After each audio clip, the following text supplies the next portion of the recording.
बिस्मिल्लाहिर्रहमानिर्रहीम सल्लल्लाहु अला मुहम्मद सल्लल्लाहु अलैहि वसल्लम। आज का हमारा टॉपिक है electric polarisation of dielectric.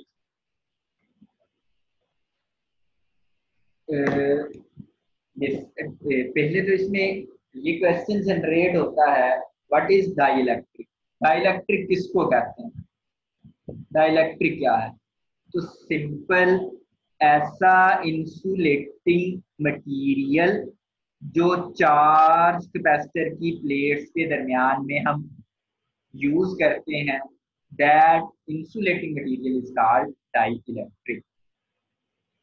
अब जब हम बेसिकली ये जो इंसुलेटिंग मटेरियल है, ये कोई इंसुलेटिंग मटेरियल है, इसमें क्या होगा, पॉजिटिव और नेगेटिव चार्जेस होंगे।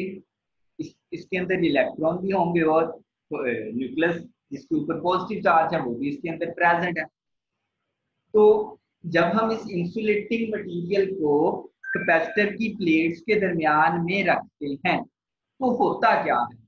सिंपल, हमारा जो फर्स्ट टॉपिक था उसमें हमने यही पढ़ा था कि पॉजिटिव चार्ज नेगेटिव चार्ज को क्या करता है, अपनी तरफ खींचता है, और नेगेटिव चार्ज पॉजिटिव चार्ज को क्या करता है, अपनी तरफ खींचता है। जब ये इंसुलेटिंग मीडियम हमने क्या किया, कैपेसिटर की प्लेट्स के दरमियान में प्लेस किया, तो हुआ क्या, पॉजिटिव प्लेट ने इस मटेरियल के सारे नेगेटिव चार्जेस अपनी तरफ खींच लिए और नेगेटिव प्लेट ने इसके सारे पॉजिटिव चार्ज अपनी तरफ खींच लिए। तो इसका मतलब इसके अंदर जो पॉजिटिव और नेगेटिव चार्जेस थे वो क्या हुए, आपस में सेपरेट हो गए, एक दूसरे से क्या हुए, सेपरेट हो गए। दिस प्रोसेस, पॉजिटिव और डाइलेक्ट्रिक के पॉजिटिव और नेगेटिव चार्जेस का सेपरेट होना इज कॉल्ड पोलराइजेशन। इस प्रोसेस को हम क्या कहते हैं, पोलराइजेशन। और हम कहते हैं डाइलेक्ट्रिक क्या हो गया, डाइलेक्ट्रिक बिकम पोलराइज्ड। जब डाइलेक्ट्रिक के पॉजिटिव और नेगेटिव चार्जेस सेपरेट हो जाते हैं तो हम कहते हैं डाइलेक्ट्रिक बिकम पोलराइज्ड। ओके, तो पोलराइजेशन की हमें समझ आई कि जब इंसुलेटिंग मीडियम को कैपेसिटर की प्लेट्स के दरमियान में रखते हैं तो पॉजिटिव और नेगेटिव चार्जेस क्या होते हैं, डाइलेक्ट्रिक के डिस्प्लेस हो जाते हैं। नेगेटिव चार्ज सारा किस तरफ शिफ्ट हो जाता है, पॉजिटिव प्लेट की तरफ, और पॉजिटिव चार्ज सारा किस तरफ शिफ्ट हो जाता है, नेगेटिव प्लेट की तरफ। This process is called polarization and dielectric become polarized. Okay, फिर इसमें एक और पॉइंट जो समझने वाला है, ये आप पहले भी पढ़ चुके हैं कि two equal and opposite charges, दो इक्वल चार्जेस, इक्वल से मुराद दोनों की मैग्नीट्यूड क्या है, सेम, और दोनों के अलजेब्रिक साइन क्या है, opposite, separated by a distance, दोनों के दरमियान क्या है, स्मॉल डिस्टेंस है। दिस मेक अ डाइपोल, इससे क्या बनता है, डाइपोल बनता है। तो डाइपोल की डेफिनेशन क्या हुई, two equal and opposite charges separated by a distance make dipole. दो इक्वल और अपोजिट चार्जेस क्या करते हैं, डाइपोल बनाते हैं। अब लास्ट लेक्चर में इसका मतलब ये इस डाइलेक्ट्रिक के अंदर क्या बन चुका है, डाइपोल बन चुके हैं, एक नेगेटिव पोल बन गया है और एक पॉजिटिव पोल बन गया है। ओके, लास्ट लेक्चर में हमने पढ़ा था कि जब कैपेसिटर की प्लेट्स के दरमियान में हम कोई इंसुलेटिंग मीडियम रखते हैं तो इसकी कैपेसिटेंस क्या होती है, बढ़ जाती है। इसकी रीजन क्या है, the reason for this is polarization. तो कैपेसिटेंस के बढ़ने की रीजन क्या है, पोलराइजेशन। तो आज हम समझेंगे कैसे भी पोलराइजेशन से कैसे कैपेसिटेंस जो है वो इंक्रीज होती है। तो सिंपल देखें, पहला पॉइंट इसमें जो समझने वाला है, वेरी इंपॉर्टेंट, ये पॉजिटिवली चार्ज प्लेट है, this is a positive charge plate, और this is a negative charge plate. अब जब ये डाइलेक्ट्रिक नहीं था, सिंपल मैं यहाँ पे दोबारा बना देता हूँ, एक पॉजिटिव चार्ज प्लेट है, एक हमारे पास नेगेटिव चार्ज प्लेट, ये पॉजिटिव, यहाँ पे क्या है, एक नेगेटिव चार्ज प्लेट है। जब हमने डाइलेक्ट्रिक नहीं रखा था तो इसके दरमियान में थी इलेक्ट्रिक फील्ड। हमें पता है पॉजिटिव और नेगेटिव चार्जेस के दरमियान में क्या होता है, इलेक्ट्रिक फील्ड होती है। और उस इलेक्ट्रिक फील्ड की वैल्यू थी ई।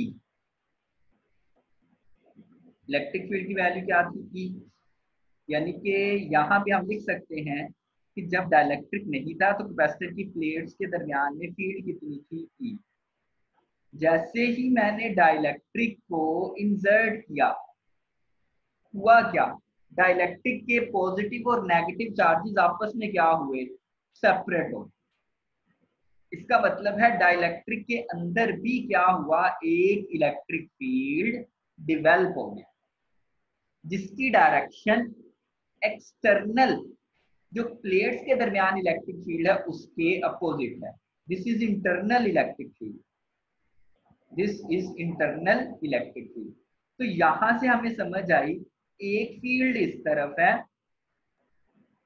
जो कैपेसिटर की प्लेट्स के दरमियान में है, और एक फील्ड बिल्कुल इसके अपोजिट है। इसका मतलब है ये वाली जो डाइलेक्ट्रिक की इलेक्ट्रिक फील्ड है, ये कैपेसिटर की इलेक्ट्रिक फील्ड को क्या करेगी, रिड्यूस करेगी, जिससे इलेक्ट्रिक फील्ड कैपेसिटर की प्लेट्स के दरमियान जो इलेक्ट्रिक फील्ड है वो क्या होगी, डिक्रीज हो जाएगी। तो पहला पॉइंट हमें समझ आया कि जब हम कैपेसिटर की प्लेट्स के दरमियान में इंसुलेटिंग मीडियम रखते हैं तो पहला क्या, एक्सटर्नल इलेक्ट्रिक फील्ड क्या होती है, रिड्यूस हो जाती है। अच्छा, सेकंड पॉइंट देखिए आप। ओके, सेकंड पॉइंट देखें, हमने एक रिलेशन पढ़ा था, इज इक्वल टू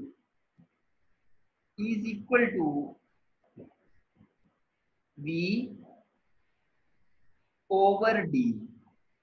डी क्या है, प्लेट्स के दरमियान डिस्टेंस, वी क्या है, प्लेट्स के दरमियान पोटेंशियल डिफरेंस, और ई क्या है, प्लेट्स के दरमियान इलेक्ट्रिक फील्ड।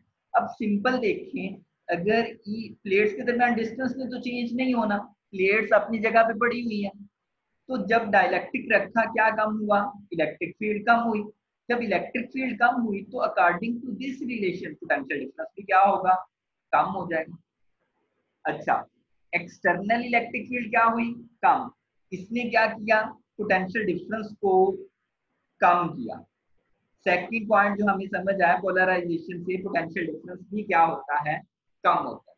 अब तीसरा पॉइंट देखें, एक है सरफेस चार्ज डेंसिटी, इसको कहते हैं sigma is equal to charge per unit area. Sigma is equal to charge per unit area. Unit area पर जो चार्ज डिपॉजिट होता है that is called sigma, surface charge density.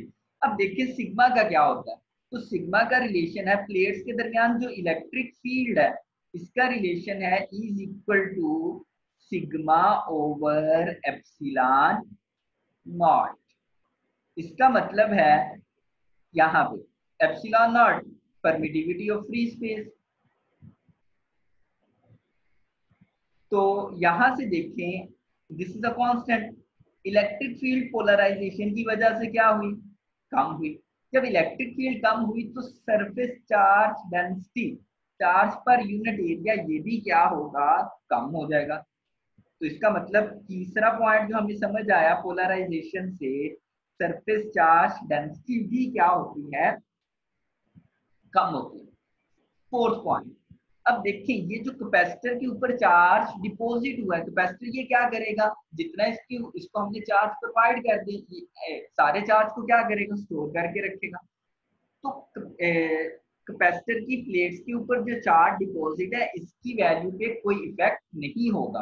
Q क्या रहेगा, Q remains constant, Q remains constant. ये point याद रखने वाला है। E भी कम हुआ, V भी कम हुआ, सिग्मा भी कम हुआ, Q क्या रहा, कांस्टेंट। अच्छा, फिर कैपेसिटेंस का क्या बना, तो हमने लिखा कैपेसिटेंस क्या हुई होती है, बढ़ती है। तो वो कैसे, अब देखें उसका रिलेशन देखें, C इज इक्वल टू, हम पीछे पढ़ चुके हैं, C is equal to Q over V। हमने कहा Q क्या रहता है, कांस्टेंट। डायलैक्ट्रिक की वजह से इलेक्ट्रिक पोटेंशियल क्या हुआ, कम। जब इलेक्ट्रिक पोटेंशियल कम हुआ तो फिर अकॉर्डिंग टू दिस रिलेशन सी क्या होगा, बढ़ जाएगा। इसका मतलब है कैपेसिटेंस के बढ़ने की वजह क्या बनी, पोलराइजेशन। अल्लाह के फजल से ये टॉपिक हमारा कंप्लीट हो गया। इंशाल्लाह बाकी हम नेक्स्ट वीडियो लेक्चर में देखेंगे।